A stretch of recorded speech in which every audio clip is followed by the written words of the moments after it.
sabiondos, soy Andrea, su psicopedagoga favorita, y en la sección de hoy tenemos una invitada especial que es Tete, quien nos va a ayudar a profundizar un poquito más en el tema del lenguaje. Hola, yo soy Tete, psicopedagoga y maestra en neuroeducación. Espero que podamos resolver muchas de sus dudas y pasar un buen rato con ustedes. Pues creo que esta pregunta puede ser un poco controversial y ahorita vamos a ver por qué. ¿Cuál es mi opinión respecto a esto? Si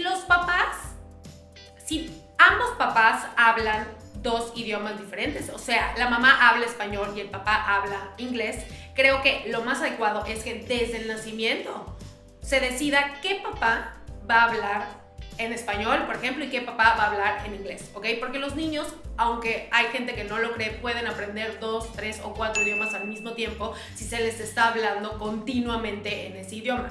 Aquí lo importante es que el papá que va a hablar en ese idioma se sienta cómodo en el idioma. Por ejemplo, si mi esposo fuera gringo, preferiría que mi esposo fuera el que hablara 100% en inglés y yo hablar en español, porque es mi lengua natal, ¿no? Entonces los papás se tienen que sentir cómodos al hablar en el idioma para que sea, muy natural.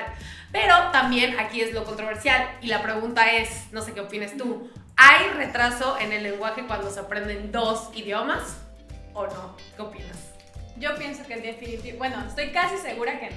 Ok. Porque los niños aprenden el idioma como si fuera suyo. O sea, ahí van aprendiendo ambos a la par. Pero aquí quiero decir algo. Por ejemplo, ¿qué pasa cuando ningún papá sabe hablar un idioma extra y sí quieren que sus niños sean bilingües? Y aquí, pues por supuesto que lo ideal es que los metan a una escuelita de inglés o de idiomas, pero ¿en qué momento? Desde lo antes posible. O sea, que no tengan miedo de que, no sé, el niño no habla o el niño todavía, no sé en qué momento sería el momento ideal para meterlo. Desde el momento en que estás pensando llevar a tu niño y que inicie un nuevo idioma, ese es el momento. No importa si no habla, no importa si no habla bien, no importa nada. Mientras más pronto sea, siempre va a ser mejor, como cualquier otra habilidad. Sí, porque lo van adaptando lo van adquiriendo como si fuera su lengua natural. Y yo también estoy de acuerdo contigo que no siempre tiene que haber un retraso en el lenguaje. Yo sé que muchas mamás o incluso terapeutas dicen, como están aprendiendo dos idiomas, va a hablar después. Aquí lo importante es siempre estar muy pendientes de la evolución y del desarrollo que van teniendo los niños en el lenguaje, porque hay que recordar que siempre hay hitos que hay que cumplir, claro, ¿no? Entonces, si vemos que a los 2 años el niño no está produciendo ningún tipo de palabra en ninguno de los dos lenguajes, ahí ya para nosotros sería una señal de alerta. Una señal de alerta. Algo que aquí pasa mucho y es igual hablando sobre el lenguaje es con el lenguaje de señas, que ahorita que está muy de moda que los niños inicien su comunicación por el medio del lenguaje de señas. Desde que están muy chiquitos los niños ya se pueden comunicar no con palabras sino con señas con sus padres o con sus tutores. Tampoco retrasa el lenguaje oral o el habla, que es un mito que igual suele como que salir a la luz, que es que el lenguaje de señas retrasa la comunicación verbal, y no, también. Si mi niño ya tiene 8, 9, 10, 11, 12 años, ya no vale la pena que lo meta a inglés, o es como que ya demasiado tarde y ya no va a aprender, pues no, yo opino que no. Yo igual creo que el inglés se puede aprender a cualquier edad, vemos adultos que aprenden tarde y lo logran aprender, pero aquí siempre lo ideal con los niños y en general es la anticipación. Entre antes se atiendan los niños, entre antes los metamos a deportes, entre antes los metamos a cualquier idioma, antes lo aprenden y es mucho más fácil para ellos. Claro, aplica para todo. ¿Qué hago si mi hijo entiende todo lo que yo le digo, pero no habla? Aquí es importante saber algo. ¿Hay algún punto en el desarrollo del lenguaje en que los niños comienzan por comprender antes de producir el lenguaje? Entonces, en alguna etapa y en algunas edades es sumamente esperado y sumamente normal que el niño comprenda antes de decirnos algo. Otro punto muy importante es que el niño no hable no quiere decir que no se esté comunicando. Si estamos viendo una falta en la comunicación, ya podríamos pensar en algún problema o en alguna dificultad específica, pero si vemos la intención comunicativa del niño y simplemente le falta esta parte del lenguaje oral, de producir palabras, oraciones y enunciados, no hay como que mayor preocupación. Para explicarles un poquito a las mamás, la intención comunicativa a la que se refiere Tete es, por ejemplo, señalar objetos, ¿no? O este balbuceo en el que empiezan los niños que agarran algo y empiezan ¿no? O cualquier intención del niño por llamar la atención. O incluso la risa y el llanto es una intención comunicativa. Exacto. Entonces es importante ver que exista esta intención, aunque no se exprese verbalmente. Exacto. Y unos tips básicos que les podemos dar a ustedes es lo que ya conocemos todos, no adivinarle el lenguaje al niño, no adivinarle lo que nos quiera decir, sino promover la comunicación sin frustrar al niño y sin estresarlo. El hecho de decir, ok, sí quiero promover, quiero fomentar que tú hables, pero no te voy a condicionar el que tú me hables. El hecho de cuando le decimos, no te lo voy a dar hasta que tú me lo digas, dímelo. Si estamos viendo que el niño sí lo está intentando decir, pero todavía su proceso natural no se lo ha permitido, pues no frustrarlos. O sea, se lo podemos repetir, no sé, 3 veces la palabra que nosotros queramos que diga, pero no más, porque el niño se va a frustrar y menos va a querer hablar. Igual creo algo que funciona mucho es cuando el niño nos muestra algo o sabemos que quiere algo, hacer oraciones o describir el objeto, ¿no? Por ejemplo, ay, ¿quieres una botella de agua? Mira, te voy a abrir tu botella de agua, y como que hacer como que plática, o sea, chismear con tu hijo de todo, así lo estás bañando y estás chismeando en todo momento, como para que su vocabulario se vaya ampliando y él se vaya soltando un poquito más, ¿no? Sí, claro, porque aquí hay que tomar en cuenta que los niños nos imitan en todo. Entonces, las oraciones que nosotros digamos, las frases que nosotros estamos diciendo, ellos en algún punto las van a copiar y van a hablar como nosotros. Y algo que dijiste que es muy importante, aquí sí puede afectar mucho el entorno, los papás, los abuelos, en el desarrollo del lenguaje, porque como dijiste, si siempre le están adivinando todo y no le están dando la oportunidad al niño de expresarse o está sumamente consentido y a todo le dicen que sí, y no deja que sienta esta frustración y necesidad de comunicarse, sí se puede ver un retraso en la adquisición del lenguaje por el entorno. Entonces, sumamente que los papás estén pues informados, interesados y estén siempre observando cómo va evolucionando su hijo. Y leer y preguntar y acercarse con su especialista de confianza si tiene alguna duda para apoyar siempre el desarrollo de sus hijos. Claro, porque aquí algo muy importante que dijiste es el interés de comunicarme. O sea, que los niños sepan cuál es el beneficio de que ellos hablen. O sea, que encuentren esa como que motivación intrínseca de hablar y de comunicarse, de expresarse. La siguiente pregunta sería, ¿cuándo consideras tú que es momento que los papás lleven a su hijo con un especialista en el lenguaje? El lenguaje no es solo que el niño hable, es también que el niño nos entienda y que el niño tenga justamente eso de lo que hablábamos hace rato, que es la intención comunicativa. Entonces hay señales muy puntuales que nos pueden denotar algo.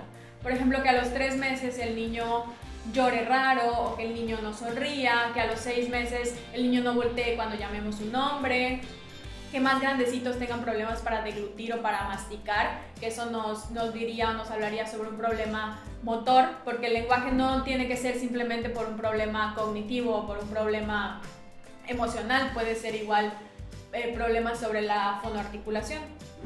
Tenemos que también atender a las pequeñas señales y darnos cuenta de pequeñas cosas que nos pueden decir más conforme los niños van creciendo, porque el lenguaje es así, es progresivo. No podemos esperar de un niño de 1 año que diga oraciones completas o que diga, no sé, tal vez frases muy complejas, sino hay que ser igual conscientes de que este es un proceso que se va dando poco a poco. Si a los 2 años ya notamos que el niño no utiliza más de 2 palabras o su entorno no lo comprende, no lo entiende, si notamos su ausencia de intención comunicativa, vuelvo a eso, y la intención comunicativa es muy importante porque eso nos puede decir mucho del lenguaje y de lo que pasa ahora sí que en la cabecita de los niños. Y creo que sabes que es algo súper importante, Tete, que pasa mucho, es que creo que las mamás muchas veces le tienen miedo a que sus hijos tengan algo, ¿no? O sea, o que tengan algún tipo de diagnóstico. Entonces creo que un buen consejo que les podríamos dar sería como seguir su instinto maternal.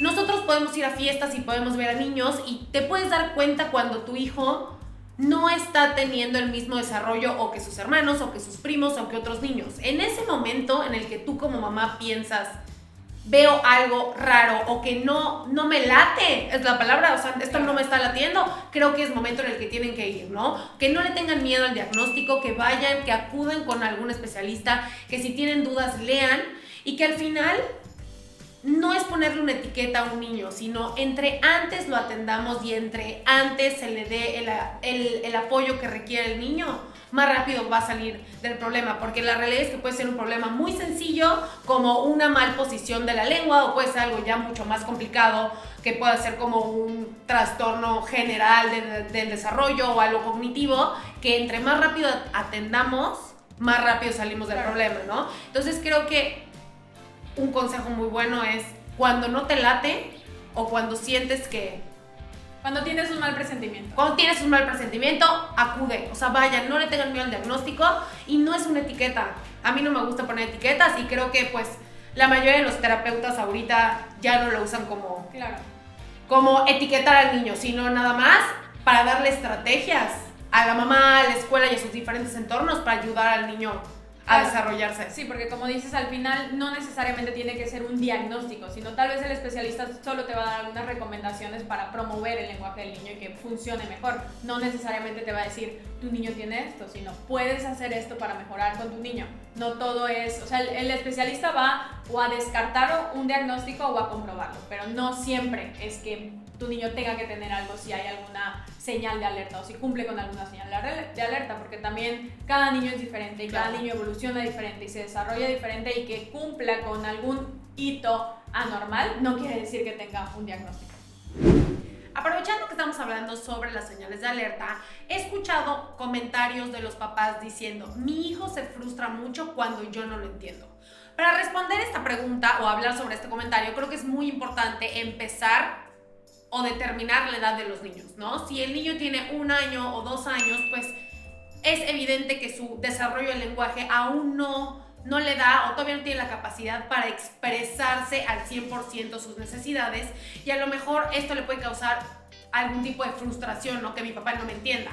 Ahora, si el niño tiene 6 años, 5 años, 7 años y realmente al papá, a los papás o a personas externas les cuesta trabajo entender lo que el niño está diciendo, sería una señal de alerta. Una señal de alerta en la que ya podríamos decir hay que acudir a un especialista porque esto ya sale de la norma. Hablando sobre la frustración, los niños pueden llegar a gritar o enojarse, a incluso tirar cosas cuando no los entendemos. Suele suceder que los niños en este punto es cuando golpean a mamá o golpean a papá porque no logramos comprenderlos. Entonces, los niños en algún punto o de algún lado vieron que es normal y está bien pegar o gritar cuando me frustro. Entonces, los niños solamente están imitando.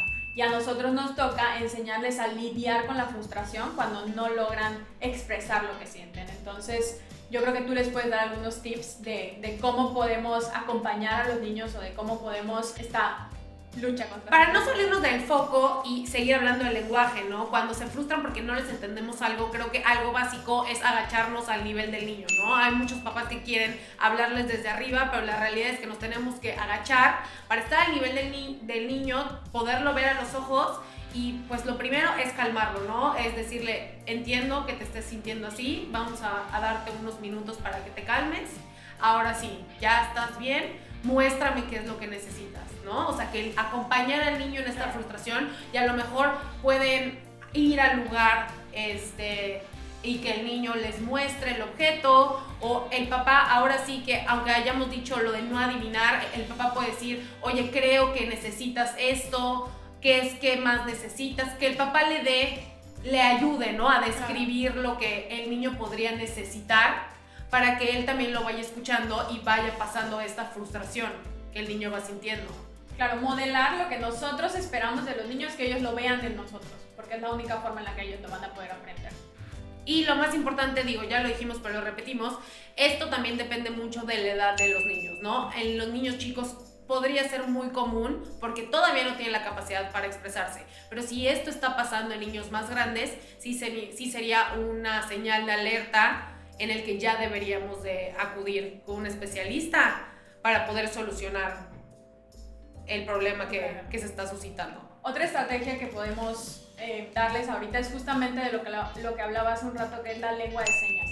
O sea, los niños de bebés, cuando ellos todavía no logran expresar por hechos de su desarrollo, no logran fonoarticular una palabra, ellos nos pueden decir qué es lo que quieren o qué es lo que necesitan con señas. Y si en este caso no podemos enseñarle el lenguaje de señas, con imágenes reales de las acciones o de las cosas que los niños frecuentan, para que ellos puedan mostrarnos qué es lo que necesitan. Porque los niños tienen imágenes en su cabeza de lo que quieren y de lo que necesitan, solamente no saben cómo decírnoslo. Bueno, Tete, la última pregunta que sé que te va a gustar mucho porque está muy relacionada con tu área es: ¿cómo podemos diferenciar entre el trastorno del espectro autista y un retraso en la adquisición del lenguaje? Ok, aquí es importante destacar que como tal, como su nombre lo dice, el retraso del lenguaje implica únicamente el lenguaje, ya sea comprensivo o expresivo. Y el TEA, por sus siglas, trastorno del espectro autista, implica más áreas del desarrollo. Si bien es cierto que una de las áreas que se ven implicadas es el lenguaje, no todo es el lenguaje. Algo igual que hay que destacar es que los niños con autismo, por decirle coloquialmente, muchas veces sí tienen lenguaje, lo que no tienen es intención comunicativa. ¿Qué quiero decir con esto? Que los niños, muchos sí hablan, pero no hablan con la intención de decirte algo a ti, sino hablan cuando ellos quieren hablar, cuando están jugando solitos, hablan para repetir algún comercial de la televisión, hablan para repetir algún diálogo de alguna película que les guste. O sea, el lenguaje lo tienen, pero no hablan para pedirte comida, no hablan para pedirte agua, no hablan para contarte un chiste. Hablan, por así decirlo. Y también alguna diferencia podría ser que los niños sin TEA, pues tienen gestos, señalan, sonríen, saludan, y los niños con autismo, por así decirlo, coloquialmente, como tú ya lo habías dicho, pues no tienen esta intención. La dificultad primordial de los niños con TEA es la interacción social y la comunicación. Entonces, los niños que tienen retraso del lenguaje sí logran comunicarse, ya sea como tú decías hace un rato, con gestos, con verbalizaciones, con vocalizaciones, con balbuceo, logran comunicarse, decir y expresar lo que sienten o lo que piensan en algunos casos. Los niños con autismo no. Tete, en conclusión, ¿cómo podrías resumir la principal diferencia entre un retraso en la adquisición del lenguaje y el TEA? Ok, sí, ya, para que no quede ninguna duda al aire. En resumido, el retraso del lenguaje se va viendo desde todos los hitos, desde que el niño no balbucea o no vocaliza, desde sus primeras palabras, va todo como que corridito y van todo arrastrando, por así decirlo, todo el desarrollo. En el TEA, en el autismo, muchas veces se puede ver que los niños sí adquieren el lenguaje normal o a su momento, y de repente de un día a otro, de un momento a otro, hay ausencia de o retroceso. ¿Qué quiero decir? Que si un niño ya decía 2, 3 palabras a los, 2 años, de repente un día ya no las dice, o de hablar pasa a vocalizar o a balbucear. Entonces estos son como que 2 puntos que hay que tener muy en cuenta, y son los 2 aspectos más importantes. Gracias, Aviondos, por haber estado aquí con nosotros, y agradecimientos especiales a Tete por habernos acompañado. Esperamos haber resuelto algunas de sus dudas. Si tienen alguna otra, los pueden dejar aquí en los comentarios, y también les vamos a dejar las redes sociales de Tete para que puedan seguirla y seguir su contenido. Hasta luego, Aviondos.